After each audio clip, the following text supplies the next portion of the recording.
198 জন নয়, 350 ছাড়াতে পারে। জুলাই আগস্টে ঢাকা বিশ্ববিদ্যালয় এলাকায় শিক্ষার্থীদের উপর হামলাকারী ছাত্রলীগ কর্মীর সংখ্যা। একথা জানিয়েছেন তথ্যানুসন্ধান কমিটির প্রধান।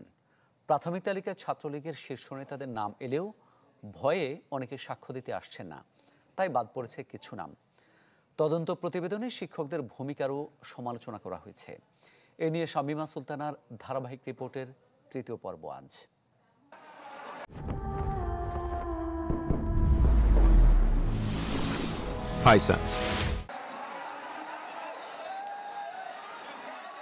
জুলাই আগস্টের ঘটনা তদন্তে ঢাকা বিশ্ববিদ্যালয়ে যে তথ্যানুসন্ধান কমিটি করেছে তার প্রতিবেদন প্রশাসনের কাছে জমা পড়লেও জনসম্মুখে প্রকাশিত হয়নি।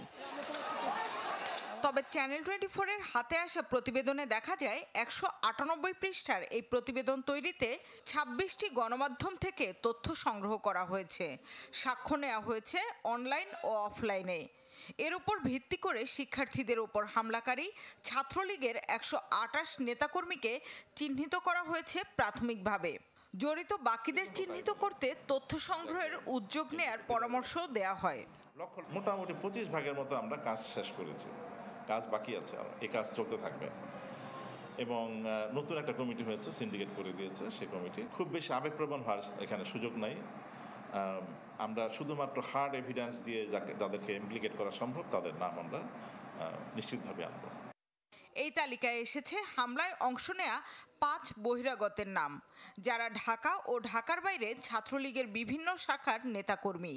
বহিরাগতদের বিষয়ে তাদের শিক্ষা প্রতিষ্ঠানকে অবগত করার পরামর্শ দেয়া হয়।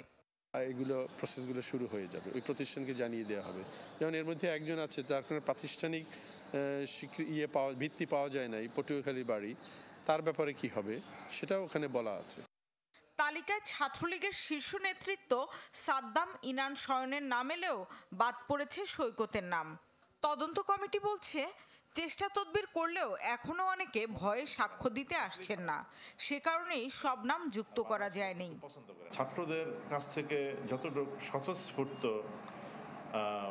অংশগ্রহণ আমরা আশা করেছিলাম, আমরা সেটা কিন্তু পাইনি। আমরা এরকম মেসেজ পেয়েছি যে আপনাদের এই কমিটি কোনো কাজের না, এরকম কথাবার্তা ছাত্ররা বলেছে। তো অতীত ইতিহাস যদি আমরা দেখি আমাদের ঢাকা বিশ্ববিদ্যালয়ের, এই অভিযোগটা উড়িয়ে দেওয়া যাবে না ছাত্রদের। আসলে এই কমিটিগুলো বেশিরভাগ ক্ষেত্রেই কোনো কাজ করেনি অথবা কোনো প্রতিবেদন দেয় নাই। প্রতিবেদনে ছাত্রলীগ ও সরকারি দলের হয়ে কাজ করা শিক্ষকদের ভূমিকার সমালোচনাও করা হয়, তবে ইন্ধনদাতা হিসেবে শিক্ষকদের কোনো তালিকা করা হয়নি। সেটা আরো বড় পরিসরে এবং ওইটা হলো মূলত অফিসিয়াল তদন্ত কমিটি। ঠিক আছে, কাজেই আমার শামীমা সুলতানা, চ্যানেল 24, ঢাকা।